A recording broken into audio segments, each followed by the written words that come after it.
Territory. Scott Braun joining us now on the Emerald Queen Casino Sportsbook Hotline, continuing our conversation about the Mariners. We'll take a look around the rest of the league as well. Scott, how's it going? Hey, what's going on? Stacy and Michael, I feel like I'm probably doing better than you two and a lot of Seattle fans right now because South Territory covers all 30 teams. I do watch a ton of Mariners baseball. Dave Sims is one of my favorite broadcasters, but it is a tough watch right now for as much as I love pitching. We need to figure out what's going on here. Yeah, see, you've been able to get a little bit of relief, right? You're tuning into the Mariners, maybe keeping an eye, but then you get to watch the Phillies and you get to watch the Guardians and watch some other teams just have fun seasons. And here we are watching a really great pitching staff and a horrendous offense. Let's actually start with that offense. We have been dissecting this for weeks and weeks and weeks, Scott, but especially today. We all know it's a problem, right? Like, you know that they're like 30th in average and you know all the stats. When you watch them play, do you see it as, look, these players are just taking the wrong swings? Or do you think that the team just was assembled with players that maybe were too on the fringe? Both, which is not great. So bad combo. We talked about this a lot. Yeah, it's a bad combo. It's playing out worse than almost anyone expected. But the expectations were low. The offseason conversation on our show was about a team that should have the best pitching in baseball, if not towards the top, right? For starting pitching purposes, you can definitely make a comp with a ball club like the Phillies right now. Okay, whatever. The pitching's awesome. It's a World Series winning staff. And also, just so I don't forget this, Andres Munoz should be an all-star. Hopefully he gets in. He was one of my top snubs. But anyway, for the bats, it didn't look like there was going to be much superstar aircraft carrier support besides Julio, who was a one-man wrecking crew in the second half of last season. As it is, teams are already circling him in the lineup. Now they're not doing it since he's been slumping so badly, but he was the guy, right? He needs help. It hasn't been there. That help usually costs money. It hasn't happened in the offseason. There are big bats that you can go after. I know it's hard to get them. I'm not saying that they're going to sign Juan Soto this offseason. We know that's not going to happen, but last year was the time. I mean, I was calling for it. I was like, the Mariners can keep up with anybody in a trade for Soto. He doesn't get to pick where he goes. It's like, this is a trade they need to make, right? It's 1 year of one of the top 5 hitters in the sport. So that's just one example of what I was calling for. I know that's the extreme example, but on paper, this is not what it's all about. Cam Maben, who's one of the newer members of our show, said it is an approach problem in his mind as well from the guys. It's beyond just pressing and the ballpark. You know, he feels like it's too much watching what's going on down the middle and just focusing too much on taking pitches and then also focusing too much on power. Yes, you have to have a ton of power in this sport to win, but also he just feels like there's not enough balance with making contact and delivering those key knocks with runners in scoring position. I was looking at the numbers for the homestand. 10 for 77. They lost all 3 of these homestand series. So it's really bad right now. I think it's worse than we anticipated because I don't think anyone expected Julio to be this down in the first half. And hopefully he bounces back. But non-fastballs are just getting him in every way right now. He was crushing those pitches last year, and he's barely done any damage against them this year. He's rolling over everything. So add it all up, I'm very worried. Scott, tell me about this this ballpark, man. I've been looking at stats and numbers, and it's no joke. It's difficult to hit in Seattle, whether it's March or July. For some reason, it's just tough. When you talk to people around the league, is that something that comes up? Do people buy into that, or are we just looking for excuses over here in Seattle? Yes, to an extent, right? We've spoken to players on Seattle this year. We've spoken to players who have played there quite a bit, and Teoscar Hernandez is always used as the recent example of someone who was outspoken about how he just wasn't seeing the baseball well there. Okay, but we have seen good offense in this park in the past.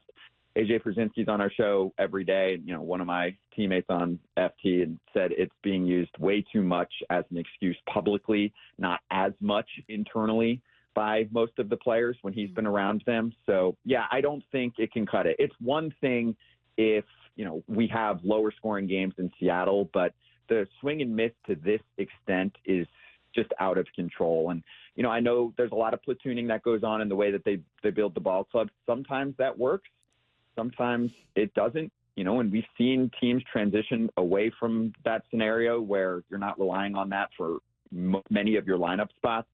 So I think there's a roster construction issue right now. Yeah, I'm cool with Rayleigh, cool with Rojas, cool with Cal, obviously. But with Cal even, Raleigh, I mean, this is a guy in my mind who should be more of like your 6-7 hitter catcher who can pop 30, 35 homers for you. He's being relied way too heavily for the bat that he is. And then, obviously J-Rod's not going anywhere, but they've got to rework about half the lineup spots.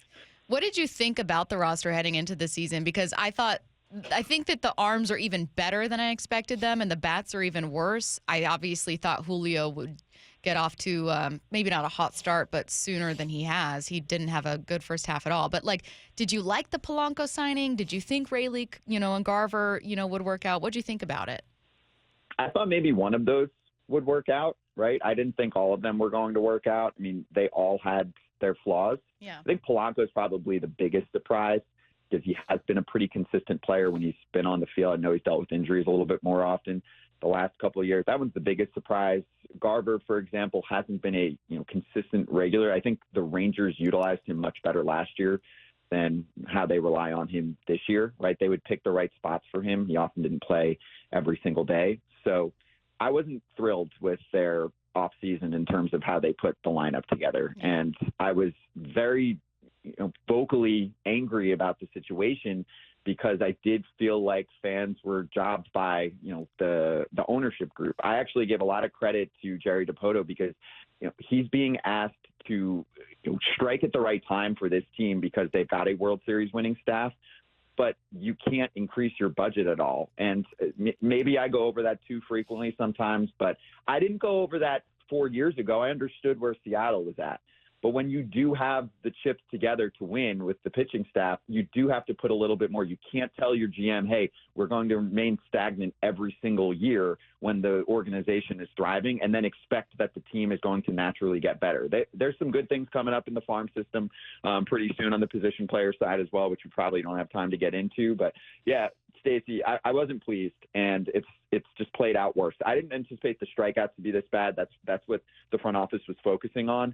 But I did say, okay, if we're going to get a little more contact this year, we're going to sacrifice a lot of power. I know Gino Suarez isn't having a great year. He had a really good day the other day. I mean, Teo's gone, all that. But those types of hitters, I still think need to exist in Seattle as well. And right now it's like they lost the power and the strikeouts are even worse. It's I know I'm sounding depressing here. That's why I keep mixing in. The pitching's amazing because it is. It's a compliment sandwich, but it's so great. The arms are so great.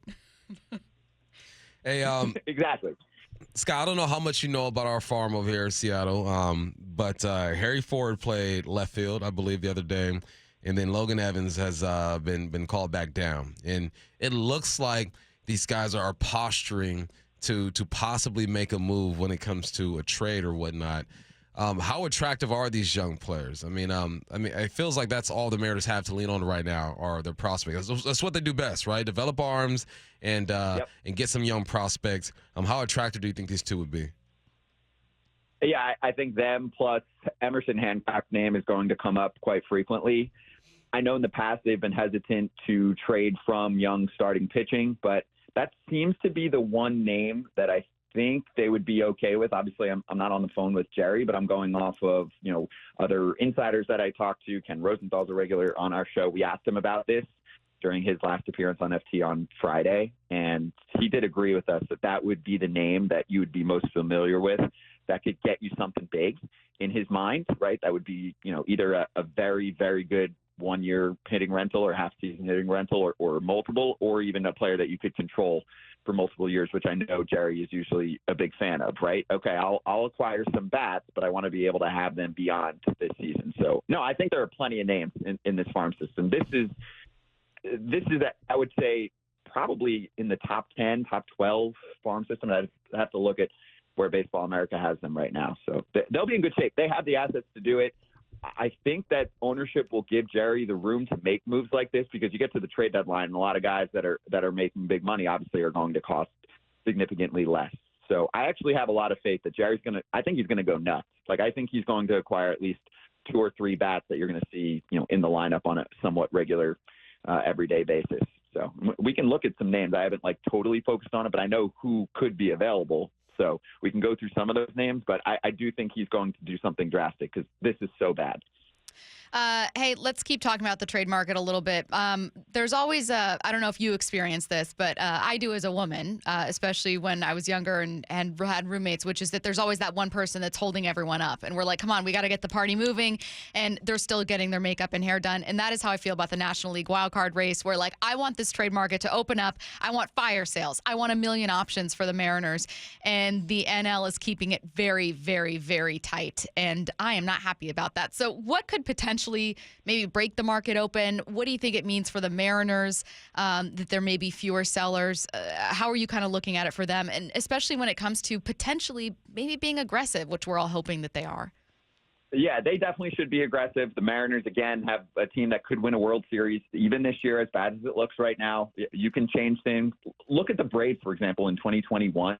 They completely redid their outfield. They acquired 4 players that were all significant contributors to the team, and they were like 500-ish in mid-August of that season. But they acquired Eddie Rosario. He was clutch as can be, and Jock Peterson, and Jorge Soler was a monster, obviously, and there's one more name I'm forgetting. I think it's Duvall. But anyway, for them, I would look to follow a similar format there. So what should Mariners fans be rooting for right now?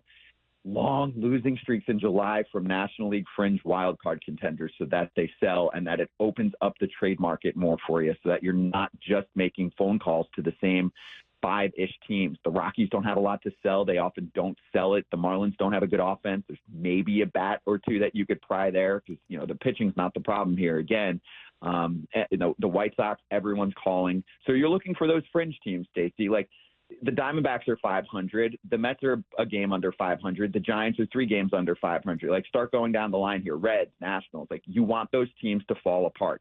Cubs are in a bad spot. You want that to continue. Like maybe there's a phone call for a Cody Bellinger who could have a big second half. And obviously you don't skip a beat on defense, which I know is very important to the org at all times as well. So that's what you're rooting for. Root for losing from the right teams. Okay. So for example, I'll just throw a random example out. If the Giants or the Cubs are playing the Rockies or the Marlins, you're rooting hard for the Rockies and the Marlins so that other teams fall off and there is more activity at this trade deadline. You got me wondering. Give me some of those names that you said you got for possible trade situations for the Mariners. Okay, so we'll just start looking through bats that definitely and could go. So I mentioned Bellinger. That's a big name. I'll mention Luis Robert. That's a big name. I know he hasn't had the best year, but he's really talented. I think he needs a change of scenery as well. So that's a big one for you. Christian Walker's a big bat who could get moved depending on which way Arizona goes. I actually don't think Arizona is going to end up selling. I think they're going to have a pretty decent next few weeks.